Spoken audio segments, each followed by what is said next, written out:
মসজিদের উন্নয়নের মাহফিল। মসজিদের উন্নয়ন মানে কি?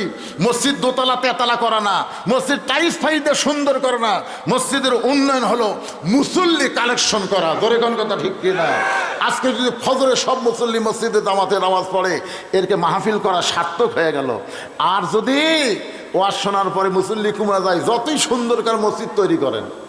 আক্কেলপুরের এক মসজিদে যাই, দেখলাম টাইলসের উপরে ধুলে। আমি এরকম লোকদের বললাম, কে মুয়াজ্জিন ধুলে কেন, মসজিদ ঝাড় দেন না? মুয়াজ্জিন কয়, হুজুর আমার জায়গা দেখেন না কেন, ওর জায়গা দিয়ে পরিষ্কার। আমি বললাম, তোমারটা পরিষ্কার, মসজিদ ধুলে কেন? বলে আজান দিয়ে একামত দেখেও আসে না, খামাকা ঝাড় দিলাম কি? আমি গামছা দিই বাড়ি বাড়ি, আমার জায়গা পরিষ্কার করে আল্লাহ আকবার নামাজ পড়ি। আমি বললাম, তাহলে মসজিদ ঝাড় দেন না? বলে নামাজের দিন দেই হুজুর। নামাজের দিন কোন দিন? জুমার দিন। আমাকে এলাকার লোকেরা মসজিদকে নামাজের দিন জুমার দিনই মনে করে। জুমার দিনে নামাজ পড়ে, 5 ওয়াক্ত পড়ে না।